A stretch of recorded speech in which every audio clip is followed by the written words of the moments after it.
जोरदार ताली हो जाए। उनकी नाराजगी थोड़ी झलक रही थी। चलिए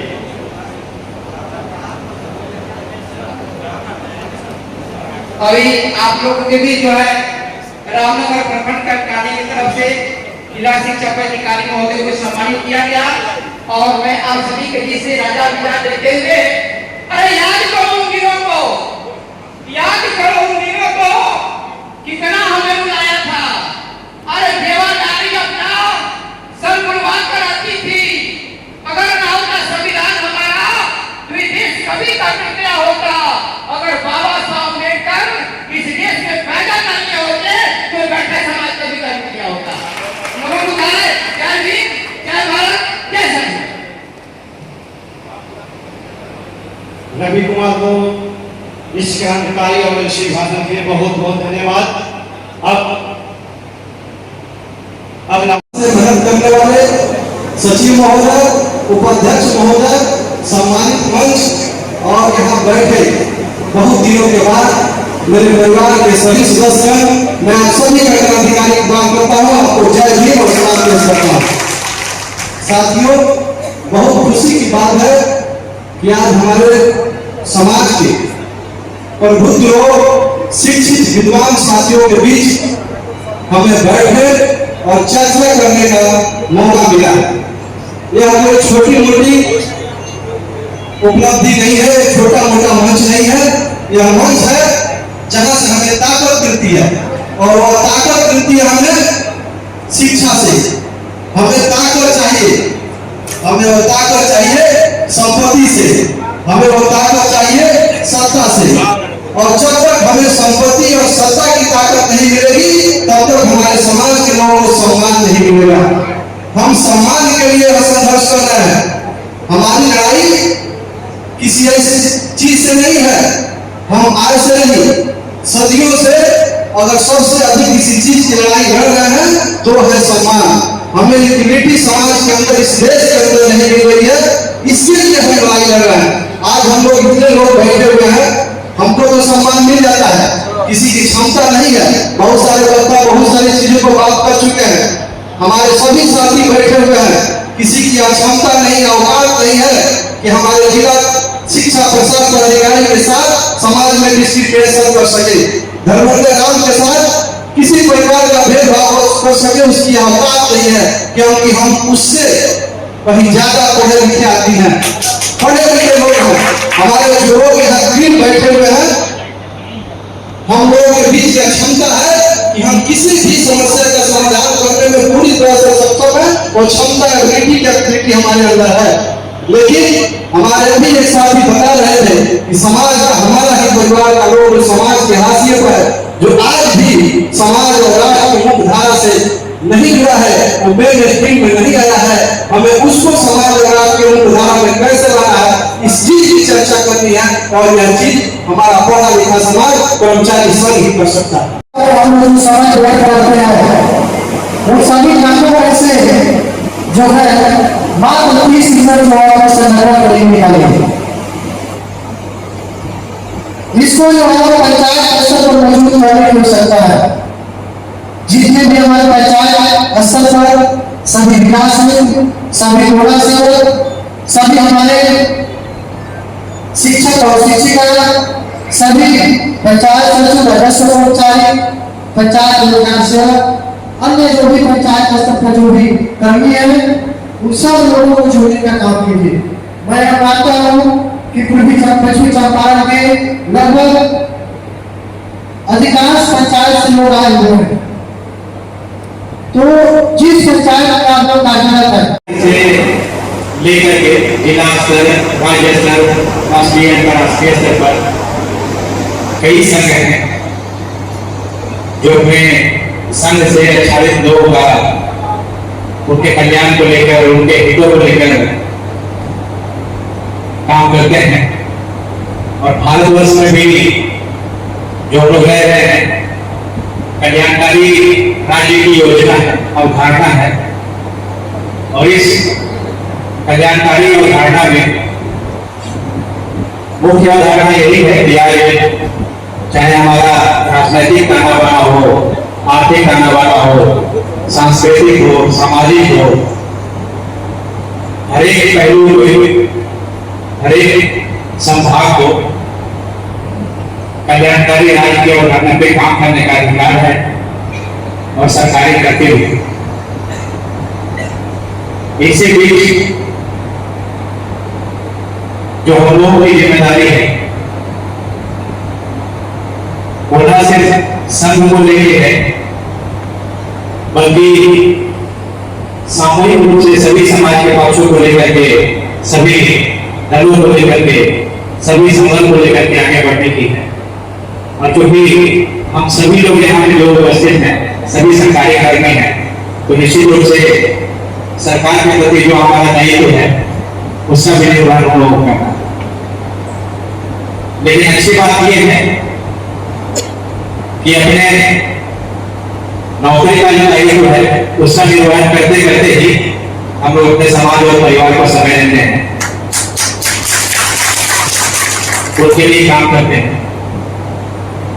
और संघ के माध्यम से भी हम लोग कुछ अलग काम नहीं करते। अगर आप गौर कीजिएगा तो संघ के माध्यम से भी हम लोग समाज के उसी चाहने वाले को लाभ पहुंचा रहे हैं या उनके लिए काम कर रहे हैं जो कहीं ना कहीं प्रत्यक्ष या अप्रत्यक्ष रूप से हम लोगों से जुड़े।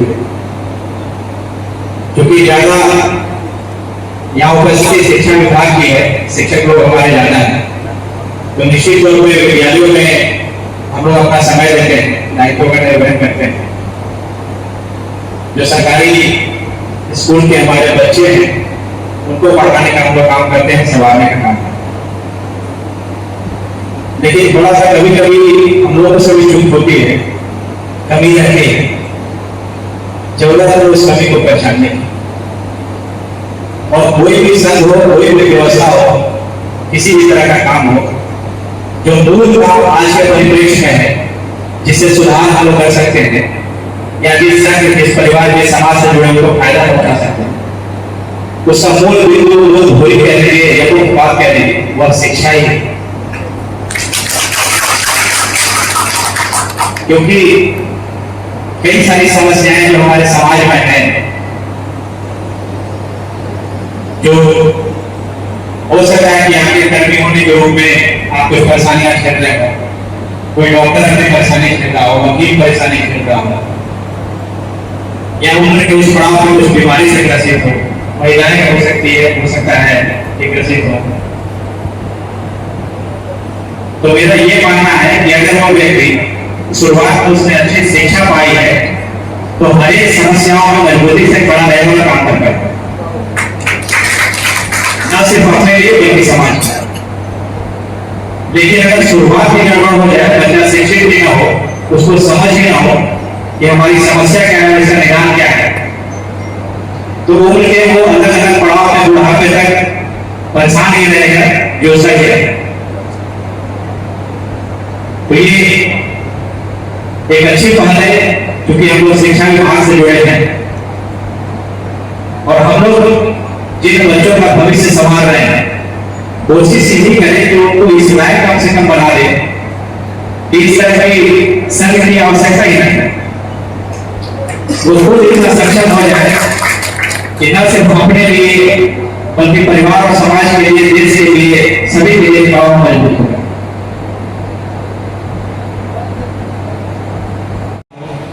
सभी तरह की दवाइयां मिल जाए, समय से उनका इलाज हो जाए। जो वृद्धजन है अगर उनके परिवार से किसी तरह का कष्ट उनको मिल रहा है तो वृद्धजन को समय पे खाना, उनके देखभाल, दवाइयां, इन सभी व्यवस्था हम लोग करें। तो ये आपके काम से ही पता जाएगा कि संगठन क्या काम कर रहा है, अच्छा काम हो रहा है नहीं। और इस पर हम लोग से बैठ करके इस स्टोरी से बात करते हैं। और एक चीज अलग है, कई सारे राज्य स्तर की और राष्ट्रीय स्तर की परीक्षाएं होती हैं, कार्य होते हैं। व्यक्तिगत रूप से मैंने ये फील किया है कि उन परीक्षाओं में, उन कार्यक्रमों में क्षेत्रीय स्तर पर पार्टिसिपेशन नहीं हो पाता, भागीदारी नहीं हो पाती। जैसे उदाहरण के लिए मैं बताऊं तो जो आज हमारे भारतीय संविधान के अंतर्गत जो जुडिशियल सेक्शन है, वहां पे अनुसूचित जाति जनजाति के कर्मियों की, लोगों की सहभागिता कम है। खुद मैंने देखा है कि पिछला जो जुडिशियल सर्विस का एग्जाम हुआ, जो रिजल्ट आया, उसमें SC/ST का सीट खाली रह गया महिलाओं, बहुत बड़ी बात है। हम लोग आवाज उठा रहे हैं कि सरकार आरक्षण खत्म कर रही है, मौका नहीं दे रही है, और दूसरी तरफ ये देखने को मिल रहा है कि महिलाओं का जो आरक्षित सीट है उसमें कोई पहुंचा नहीं। तो इन सब चीजों को हमें बारीकी से सोचने की जरूरत है कि आपके जुडिशियरी हम लोग क्यों नहीं जा पा रहे हैं, क्या कमी रह जाती है। ये बस एक नया उदाहरण मैंने बताया है, और भी चीजें हैं आप लोग शिक्षक में अखबारों में पढ़ते हुए या देखते हुए समझ में जाती अच्छी है। तो जो बहुत सारे ऐसे काम हैं जो निरंतर रूप से हमारी परिपाटी में भविष्य से चलते आ रहा है, मतलब कि पिछले समय से चलते आ रहा है, भविष्य में भी चलेगा। तो उसी परिपाटी में हम लोग भर जाते हैं, जो काम हुआ उसी की बातें करते हैं, उसी लिहाज से काम नहीं करते हैं। कुछ अलग सोच, अलग रणनीति, अलग विधान हम लोग नहीं रखते, ताकि समय के बदलाव के साथ साथ कुछ अलग अलग अनुभव काम हो जाए। तो ये बहुत जरूरी है कि हम लोग अपने आप को भी निश्चित तैयार करें, पढ़ाई करके हो, संघर्ष के माध्यम से हो या किसी माध्यम से हो, पहले अपने आप को उतना सशक्त बनाइए कि जिनके भविष्य संवारने में आप लगे हैं या जिनको आगे ले जाने में लगे हैं, तो उनके लिए आप सोच सके और रास्ता दिखा सके। जब खुद हम किसी रास्ते को नहीं देख रहे होंगे तो हम दूसरों को क्या बताएंगे कि कहाँ जाना है। तो ये मैं बहुत गंभीर बात कर रहा हूँ, और यही सोचकर कि सभी सरकारी कर्मी हैं, सभी पढ़े लिखे लोग समझ रहे। आज की जो उपस्थिति है, अभी कोई वहां से हाथ खड़ा करवा रहे हैं, किस विभाग से है, तो ज्यादातर 85% शिक्षकों का ही हाथ उठाता है। तो बाकी विभागों से भी मेरा अनुरोध होगा कि अपने कार्य के साथ साथ ये पहल करें, क्योंकि कार्य से ही जुड़ा हुआ अलग कुछ भी नहीं। हम लोग अलग से क्या कर लेते हैं, कुछ नहीं कर रहे। संगठन के काम यही है कि 10 मिनट 1 घंटा का आपको समय दिया, कुछ बातें हैं, बाकी काम तो हम लोग विभाग के माध्यम से ही करते हैं। विभाग ने ही जिम्मेदारी हुई है, सरकार ने ही इतना अलग अलग पहलू पे अपनी अवधारणा बनाई है कि समाज के किसी पक्ष को छोड़े। तो उसी समाज में उसी मौके पर रह हम लोग काम करना है। तो सभी लोग जुड़े, अच्छी पहल है।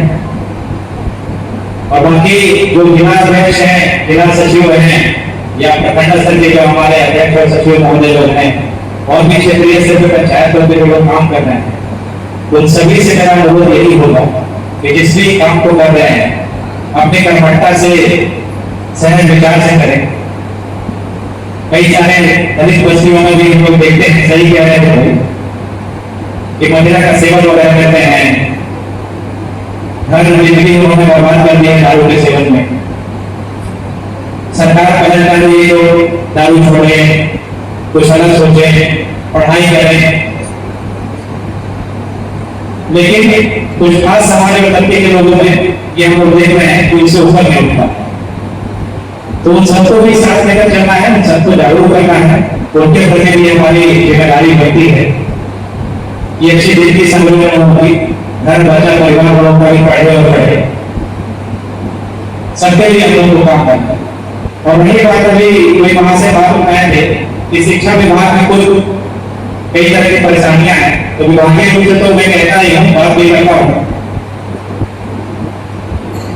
आपकी जो परेशानियां हैं, ऐसा विभागीय पदाधिकारियों ने मैं मना कभी नहीं करता कि आपसे मिलो नहीं। समय की वाकई में कमी रहती है, बहुत सारे काम रहते हैं। इसलिए जिला अध्यक्ष से मैंने कहा है कि आप अलग से मिलकर के बातें कर लीजिएगा।